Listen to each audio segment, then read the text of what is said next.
Montana Territory, 1878. The vast prairie stretched out like an endless sea of golden grass, whispering secrets to the wind. For Garrett Parker, the 25-year-old cowboy who'd spent his life beneath the big sky, those secrets were best left unheard. The frontier had taught him one truth he held above all others: a man rides alone.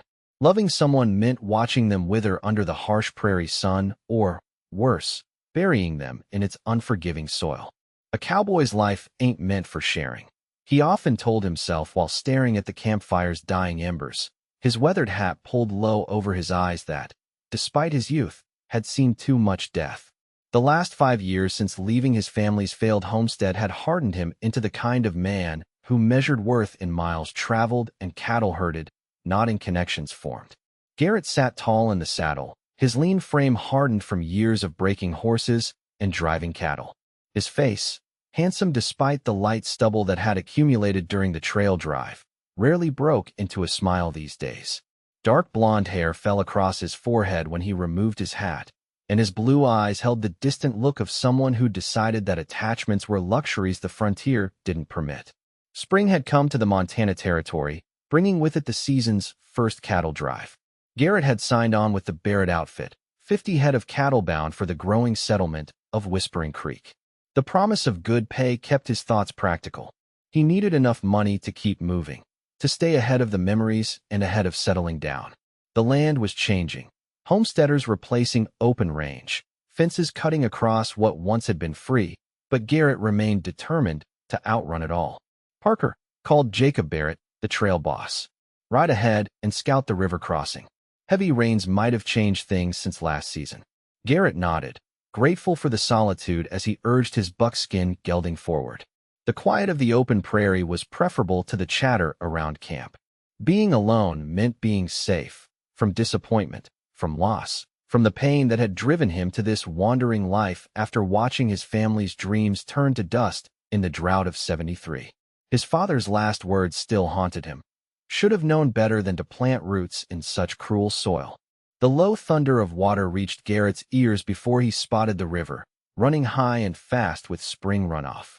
As he approached, another sound caught his attention, a woman's voice, high and desperate, calling for help. Instinct took over as he spurred his horse toward the commotion. Around the bend, he saw it. A wagon tilted dangerously into the rushing water, one wheel broken and splintered. A young woman struggled to calm a panicked horse while water lapped at the wagon bed. "Hold on," Garrett called, dismounting swiftly. He waded into the shallows, the cold water soaking through his boots as he assessed the situation. "You all right, miss?" The woman turned, and Garrett felt something unexpected, a jolt in his chest that had nothing to do with the cold water. She was beautiful, perhaps 20 years old, with honey blonde hair coming loose from a once neat bun. Her blue calico dress was soaked to the knees, but her eyes, a striking shade of green, held determination rather than fear. "The wheel broke halfway across," she explained quickly. "Everything I own is in that wagon." "Name's Garrett Parker," he said, already calculating how to salvage the situation. "I'll help you, but we need to move fast before the current takes more of your wagon." "Fiona Campbell," she replied, pushing a damp strand of hair from her face. "I'm obliged, Mr. Parker." Working together, they managed to unhitch her horse and secure the wagon with ropes from Garrett's saddle. The current was strong, but between his strength and her quick thinking, they salvaged most of her belongings before the wagon finally surrendered to the river's pull. As they stood on the bank, watching her life's possessions dripping on the grass, Garrett found himself studying Fiona more carefully. Her clothes, though simple, were of good quality. She wore no wedding ring, but carried herself with the confidence of someone accustomed to independence. "Were you headed all alone, Miss Campbell?" he asked, wringing water from his hat. "Whispering Creek. My uncle passed and left me his mercantile there," she said, then straightened her shoulders. "I intend to run it myself." Garrett couldn't hide his surprise. "A woman running a business alone out here?" Her eyes flashed. "I've managed a store in St. Louis for 3 years. The location may change, but commerce remains commerce." Something in her determination reminded Garrett of his mother, the same stubborn hope that had eventually broken against the reality of frontier life. A feeling of protectiveness rose in him, unbidden and unwelcome. Whispering Creek's where we're headed with our herd, he said finally. You're welcome to travel with us, at least until we can find you more suitable arrangements. Fiona studied him for a long moment. I'll accept your offer, Mr. Parker, but understand this. I don't need saving. Just transportation. That evening, around the campfire, Jacob Barrett welcomed Fiona to their company with gruff courtesy. The other cowboys stared, then quickly looked away when she met their gazes directly. Garrett found himself watching her from the edge of the light as she efficiently organized her salvage belongings, refusing offers of help with polite but firm words. Your stray's got spirit, Jacob muttered to Garrett as they checked the horses one last time. Too much for these parts. She's not my anything, Garrett replied sharply. Just someone who needed help. Yet as the days passed, Garrett found himself riding near the wagon Barrett had lent Fiona, drawn by something he couldn't name. She asked questions about the land, about ranching, about the town ahead, not with feminine frivolity, but with practical interest. When he spoke of the challenges of the frontier, she didn't flinch or romanticize. Life is difficult everywhere, Mr. Parker. She told him on their third evening when he warned her about the harshness ahead. In St. Louis, I watched women wither away from lack of purpose. At least here, the dangers are honest ones. Nothing honest about a blizzard that kills your livestock or Indians that burn what you've built, he countered, the bitterness rising in his voice. She studied him in the firelight. You sound like a man who's lost something. Garrett stood abruptly. We all lose out here, Miss Campbell. Best learn that early. But the next morning, when he found her attempting to fix a tear in the wagon canvas, he silently took the needle from her hands and demonstrated the proper stitch for heavy materials. And when a rattlesnake spooked the horses, it was Fiona who helped Garrett calm them with a steady voice and steadier hands.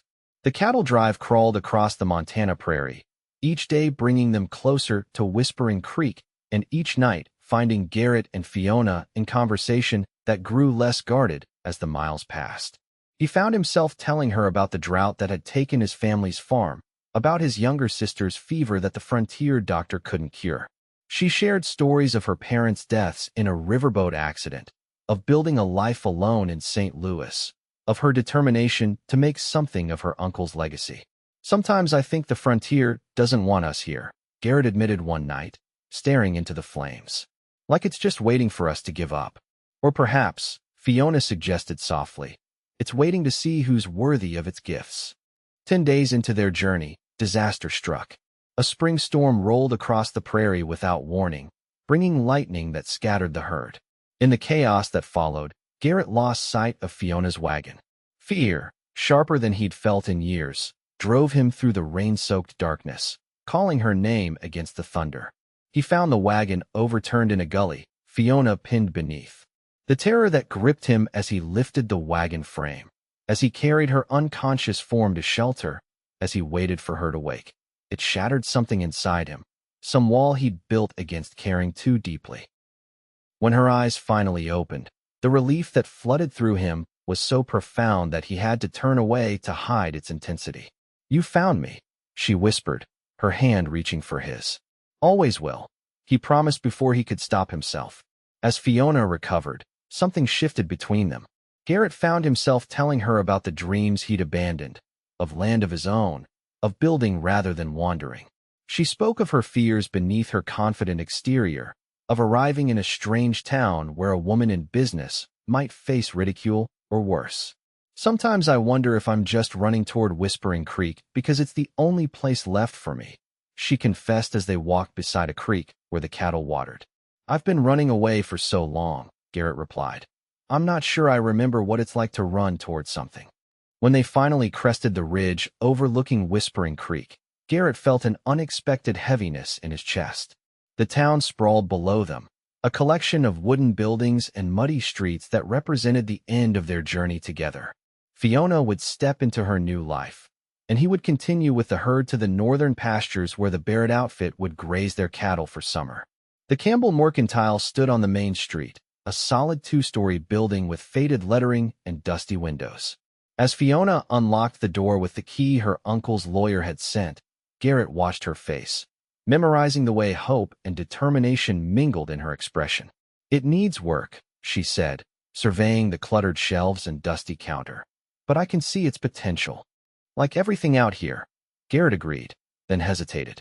I'll be moving on with the herd tomorrow. Something flickered in her eyes. Disappointment, perhaps, but she nodded. Of course, you have your responsibilities. That night, unable to sleep in the room he'd taken at the boarding house, Garrett walked the quiet streets of Whispering Creek. His feet carried him to the mercantile, where a light still burned in the upstairs window. As he stood watching, the shadow of Fiona moved across the glass, and the longing that struck him was physical in its intensity. For the first time since his family's tragedy, Garrett allowed himself to imagine a different future, one with roots, with purpose beyond the next horizon. One with Fiona. The next morning, as he prepared to ride out with the herd, a commotion in the street drew his attention. 3 men confronted Fiona outside the mercantile, their stance menacing despite the early hour. "This ain't proper business for a woman alone," the largest of them was saying as Garrett approached. Edmund Campbell understood that. "Why do you think he was negotiating to sell to me before he passed?" "My uncle's business dealings died with him, Mr. Hargrove," Fiona replied evenly. "The property is mine now, legally and completely." "Legal don't mean much out here when folks decide something ain't right," Hargrove said, stepping closer. "Might be unfortunate accidents happen to stubborn women." Garrett moved between them, his hand resting casually near his holstered revolver. "Morning, gentlemen. Problem here." The tension crackled as Hargrove sized up the cowboy. "Stay out of this, drifter. Town business." "Miss Campbell travels under the protection of the Barrett outfit," Garrett said quietly. "That makes it my business." After a tense moment, Hargrove spat in the dirt. "This ain't over," he warned before he and his companions retreated down the street. "Victor Hargrove owns half the businesses in town already," Fiona explained as they watched the men leave. "According to what I've pieced together, he's been trying to buy the mercantile for years. My uncle always refused. And now he's hoping to intimidate you into selling," Garrett finished. A decision crystallized in his mind, sudden but certain. "I'm staying." Fiona's eyes widened. "What about the herd?" "Barrett can spare one cowboy," he said. "At least until you're settled." Jacob Barrett was less understanding. "You're throwing away good work for some shopkeeper's girl?" he demanded when Garrett informed him of his decision. "I'm doing what needs doing," Garrett replied simply. The following weeks transformed both the mercantile and Garrett himself. Together, he and Fiona cleaned years of dust and neglect from the store, repaired shelves, and organized inventory. Garrett found satisfaction in working with his hands to build rather than just survive. Fixing the broken staircase to the living quarters above, repainting the faded sign with F. Campbell, proprietor, in bold letters. Fiona proved as capable as she'd claimed, quickly establishing relationships with suppliers and customers alike. Her fair prices and honest dealings began to win over even the most skeptical townspeople. Garrett watched her flourish with a growing admiration that deepened into something more profound than he'd allowed himself to feel in years. But Victor Hargrove's shadow loomed over their budding happiness. Deliveries to the mercantile were mysteriously delayed. A fire broke out in the storeroom one night, discovered and extinguished before it could spread. Anonymous notes appeared, warning Fiona that women who don't know their place faced danger in the territories. Through it all, Fiona's determination never wavered, though Garrett sometimes caught her staring out the window with worry creasing her brow. His protective instincts grew alongside his deepening feelings for her, yet he hesitated to name what was building between them. The frontier had taught him that happiness was fleeting. To acknowledge it was to invite its destruction. Then came the night that changed everything. Returning from delivering an order to a homestead outside town, Garrett found the mercantile's front window shattered and Fiona standing amid the broken glass, a letter clutched in her trembling hand. "He's offered to buy again," she said without preamble. "Triple what the place is worth." "That's good," Garrett said carefully. "Means you're hurting his business." "There's more." She handed him the letter. "He claims my uncle owed him money, significant money. Says he has promissory notes to prove it." Garrett read the elegant script with growing anger. "This is blackmail. He's threatening to take you to court, ruin your reputation." "If there really are notes with my uncle's signature." Fiona's voice trailed off.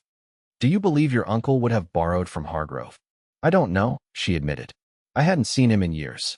She looked around at the store she'd worked so hard to revitalize. Maybe I was foolish to think I could make this work. The defeat in her voice stirred something fierce in Garrett. No, he said firmly. We need to find out the truth. Their investigation led them to Edmund Campbell's former clerk, now working at the Whispering Creek Bank. The elderly man, Stuart Reynolds, listened to their situation with a furrowed brow.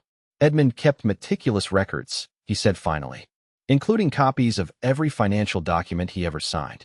They should be in his safe. The safe, hidden behind a false panel in the mercantile's back office, contained ledgers dating back 15 years. As they pored over the neat columns of figures late into the night, a pattern emerged. Edmund Campbell had indeed taken loans, not from Hargrove, but from the Territorial Bank in Helena. More importantly, they discovered evidence that Hargrove had attempted to forge Campbell's signature on several occasions. This proves Hargrove is lying, Fiona said, her voice tight with anger and vindication. But will it be enough? Before Garrett could answer, the sound of breaking glass came from the front of the store. They rushed forward to find flames already climbing the curtains, the distinct smell of coal oil filling the air. Get out, Garrett shouted, pushing Fiona toward the back door while grabbing blankets to beat at the flames. The fire spread quickly, consuming the dry goods and leaping to the wooden shelving. As Fiona ran for help, Garrett fought desperately to save the store, but the smoke soon drove him outside, coughing and soot-stained. By the time the town's bucket brigade arrived, the first floor of the mercantile was engulfed, flames licking at the upstairs windows where Fiona had made her home. In the chaotic hours that followed, as the townspeople fought to keep the fire from spreading to neighboring buildings, Garrett searched frantically for Fiona. He found her standing across the street, watching her dreams burn with an expression of such raw devastation that it broke something open inside him. I should never have come here, she whispered as he reached her side. Never believed I could build something lasting. The words struck Garrett like a physical blow, echoing his own long-held belief that the frontier destroyed whatever you dared to love. For years, he'd used that belief to justify his wandering, his refusal to form attachments. Seeing it reflected in Fiona's eyes, Fiona, who had shown him that courage meant building despite the risk of loss, filled him with a clarity he hadn't expected. No, he said fiercely, taking her hands. This isn't the end, Fiona. This is Hargrove showing his hand because he's desperate. Because you were winning. Winning. She gestured at the burning building. I've lost everything. Not everything, Garrett insisted. Not the ledgers we took from the safe. Not the truth about Hargrove's forgeries. And not. He hesitated, then finished softly. Not me. Dawn found them sheltered in the town's small hotel, the salvaged ledgers spread before them. The sheriff, reluctantly convinced by the evidence and statements from witnesses who'd seen men running from the mercantile just before the fire, had arrested Hargrove and his associates. But the victory felt hollow as they surveyed the charred remains of the building the next day. The structure still stood, but the interior was gutted, months of work reduced to ash. I don't have enough money to rebuild, Fiona admitted, her voice hollow. The insurance won't cover everything. Garrett stood silent for a long moment, wrestling with the decision forming in his mind. Finally, he spoke. I have money saved. Not much, but enough to help start rebuilding. Fiona turned to him, surprise evident in her face. Why would you do that? Because I believe in you, he said simply. Then, more hesitantly, and because I think I might be falling in love with you. The words hung between them, more terrifying to Garrett than any stampede or gunfight. He'd finally named the feeling that had been growing since he'd pulled her from beneath that overturned wagon, and in doing so, he'd made himself vulnerable in a way he'd sworn never to be again. Fiona's eyes filled with tears. I can't let you risk everything you've worked for. That's just it, Garrett replied, taking her hands. Before you, I wasn't working toward anything, just surviving from one season to the next. You showed me there's something worth building here. And if we fail, she whispered, if the frontier takes this from us too, then we'll build again, he promised. Together, the rebuilding of Campbell Mercantile became a community effort. Once Hargrove's intimidation was removed, townspeople stepped forward with offers of labor and materials. Garrett worked alongside carpenters and storekeepers, his cowboy skills adapting to the tasks of reconstruction. Fiona negotiated with suppliers and redesigned the store's layout, planning for improvements beyond what had existed before. Through the long summer days of rebuilding, their relationship deepened. Garrett found himself sharing hopes he'd buried years ago, dreams of land where he might raise horses rather than drive someone else's cattle.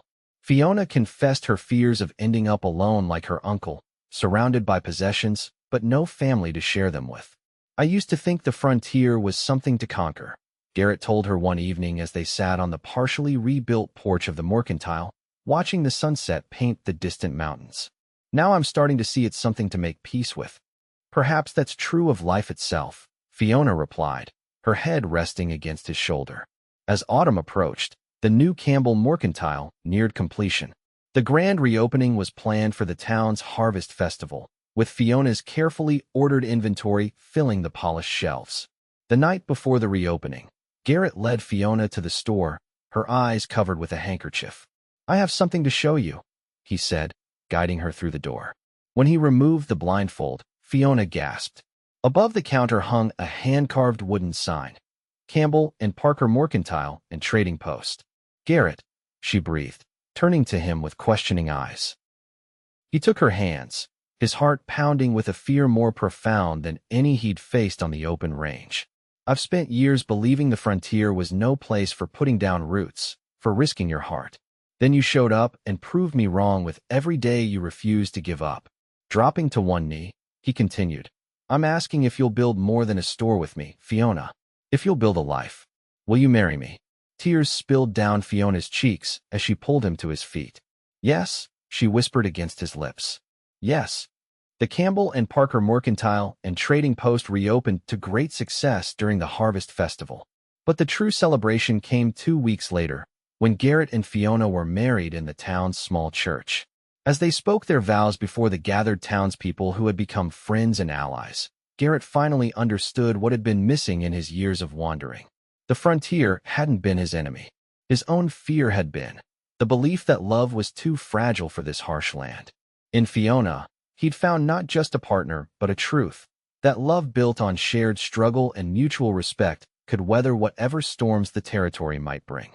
Spring of 1879 found them not just running the mercantile, but breaking ground on a small ranch outside town, where Garrett could raise the horses he'd always dreamed of breeding.